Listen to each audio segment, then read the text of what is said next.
করিতে পারি নাই, ওই আমি নাই, সেবিতে পারি নাই পিতা মাতার খেদমত,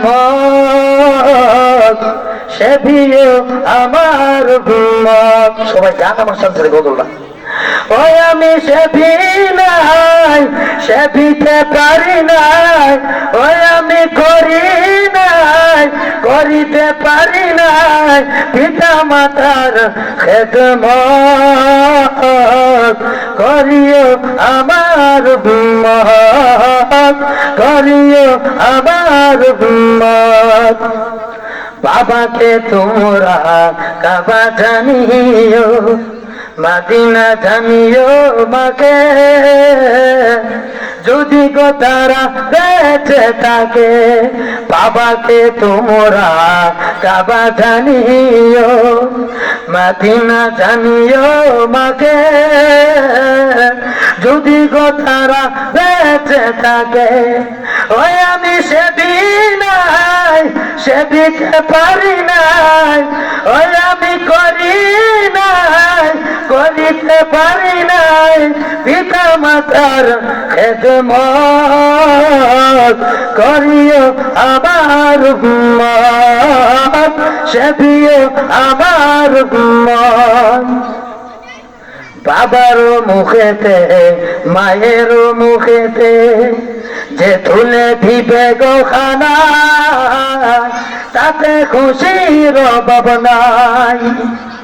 বাবার মুখেতে মায়ের মুখেতে যে তুলে দিবে গো খানা, তাতে খুশির অভাব নাই।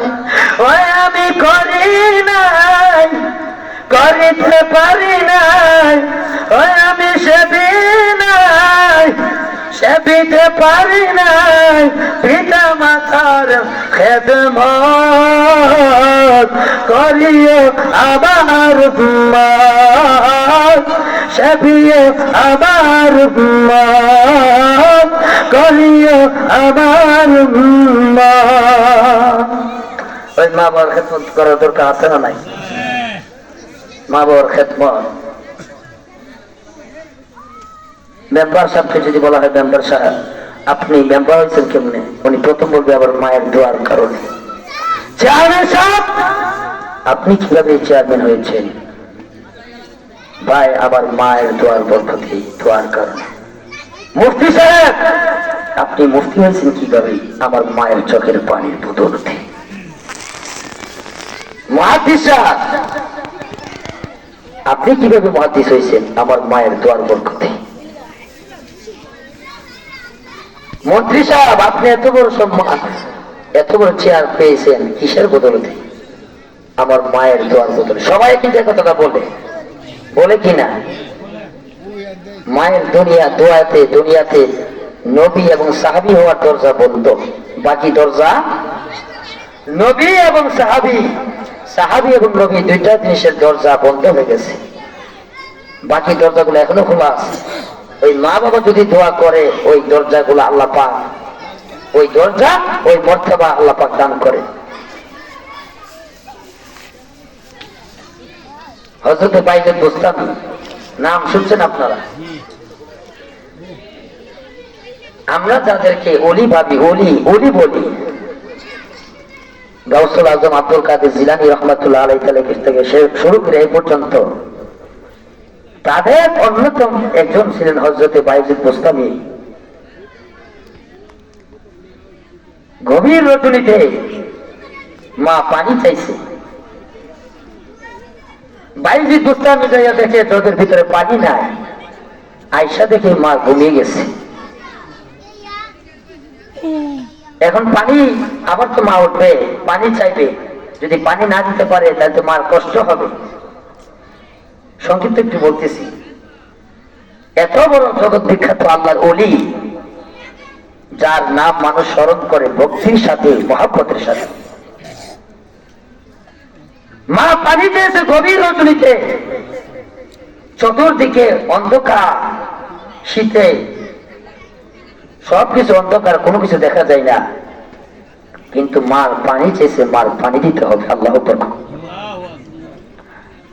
আল্লাহর ওলি বাইরে বসে মা পানি চেয়েছে, মাকে পানি দিতে হবে।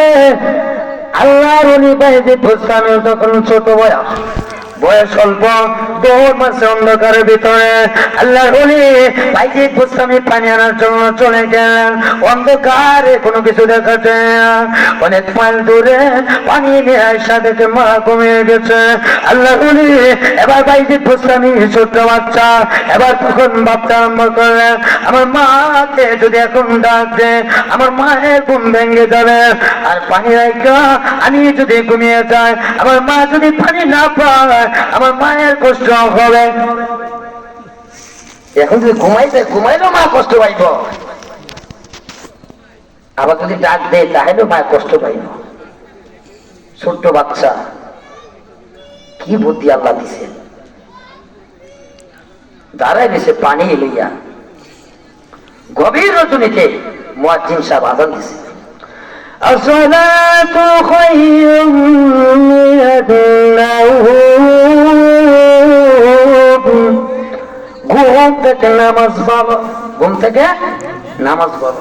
মায়ের কানে এই আওয়াজ গেছে, 2 চোখ তাকে খুললা তাকায় দেখে সন্তান এরকম ভাবে পানি দাঁড়িয়েছে। আল্লাহ মা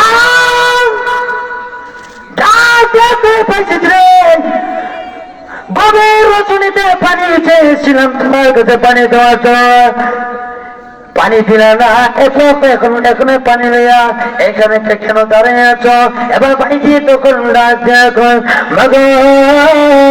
গভীর রজনীতে যখন আমি ভাইজিদের কাছে পানি চেয়েছিলাম, আমি তাকে দেখলাম জগের মধ্যে কোনো পানি হয়, তখন পানি আনার জন্য রওনা গেলাম। এবার অন্ধকারের মধ্যে যখন চলে গেলাম গো, কেন কিছু দেখা যায় না, পানি নিয়ে আসতে দিনে হয়ে গেল। আবার যখন বাড়িতে আসলাম গো, বাড়িতে দেখে আপনি ঘুমায় গেলেন, তাই ভাবলাম আপনাকে যদি ডাকতে আপনার ঘুম যদি ভেঙে যায় আমার আল্লাহ নারাজ হবে। আমার আল্লাহর নবী বলেছে মার মনে কষ্ট দেওয়া যাবে না। আবার যদি ঘুমিয়ে যাই গো, আরে আপনি যদি পানির জন্য ডাক দেন, যদি পানি না পান গো আপনি কষ্ট পাবেন গো। আমার নবীজি বলেছে মার মনে কষ্ট দেওয়া যাবে না। এবার যদি আমি ঘুমিয়ে গেল আপনি কষ্ট করেন, আবার যদি আপনাকে ডাক দেয় গো আপনি কষ্ট পাবেন গো। এজন্য সারাটা রাত গো আপনার মহব্বতে পানি লইয়া দাঁড়িয়ে আছি। মা খুশি না দাদা? এবার মা 2টা চোখে পানি ছেড়ে ডাক দিয়ে বলে, মা ডাক দিছে, দোয়া কবুল হইব নি? হাদিস শরীফের মধ্যে রাসূলুল্লাহ বলে 3 ব্যক্তির দোয়া ডাইরেক্ট কবুল। সুবহানাল্লাহ। 3 ব্যক্তির দোয়া ডাইরেক্ট কবুল। এর মধ্যে 1 নম্বর হলো মাতা পিতা। মাতা পিতা যখন সন্তানের জন্য দোয়া করে, অথবা সন্তান যখন মাতা পিতার জন্য দোয়া করে, বন্দুকের গুলি মিশিতে পারে, মাতা পিতার দোয়া মিশাতে পারে না। মা 2টা হাত তুলে আল্লাহ দরবারে চোখে পড়েছে কান্নার। মাওলা গো আমার ভাইজি যেরকম ভাবে এত মহব্বত দেখাইয়া, এত ভালোবাসা দেখাইয়া আমি মারে গো যেরকম ভাবে রাজি আর খুশি করেছে, আল্লাহ আমার সন্তান, এই ছোট্ট সন্তান ভাইজিদের প্রতি তুমি তেমন রাজি আর খুশি হয়ে যাও। এই কথা বলিয়া মা তখন ডাকতে ভালো লাগো, আমি আমার ভাইজিদের জন্য গো আজকে তোমার দরবারে একটা প্রয়াস করতে চাই। আল্লাহ আমার মায়ের দোয়া তুমি যদি কবুল করে থাকো গো, তোমার নবী বলেছে মা বাবা যখন সন্তানের জন্য দোয়া করে ওই সব দোয়া মিস হয় না গো। ও আল্লাহ আমি সন্তানের জন্য মা হয়ে তোমার দরবারে একটা দোয়া করতেছি। আল্লাহ আমার ভাইজি গো দুনিয়ার কোন মানুষের গোলাম বানাইও না, তুই আর কোন মানুষের তুমি গোলাম বানাইও না। আল্লাহ আমি আমার ভাইজির জন্য দোয়া করলাম, আল্লাহ আমার ভাইজি গো তোমার গোলাম হিসেবে তুমি কবুল করো। মা দোয়া করছে ডাইরেক্ট কবুল। ওই দোয়ার ফসল হচ্ছে বাইজিদ বুস্তামি রহমাতুল্লাহি আলাইহি শ্রদ্ধার সাথে, ভক্তির সাথে, মহাব্বতের সাথে, ভালোবাসার সাথে আমরা স্মরণ করি বাইজিদ বুস্তামি। একটু বললাম এজন্য যে মা বাবার খেদমতের বদৌলতে আল্লাহ ওলি হয়েছে। এদিক দিয়ে মা বাবার দোয়ার বরকতে আল্লাহ ওলি হয়েছে। ওই দিক দিয়ে প্রথমে যে বলছিলাম সাহাবী, কিন্তু মায়ের মনে কষ্ট হয়েছে, মুখ দিয়ে কালিমা তালকিন দিতেছে, কিন্তু কালিমা জারি হইতেছে। তাহলে বোঝা গেল মা বাবার মনে কষ্ট দিয়া আল্লাহ পাওয়া সম্ভব না। মা কেন এত দামি বোঝে না সকলে, মা কেন এত দামি বোঝে না সকলে, যে মাকে কষ্ট দিয়ে পুরা খুদার আরশ জ্বলে, মা কেন এত দামি বোঝে না সকলে, মা কেন এত দামি বোঝে না সকলে।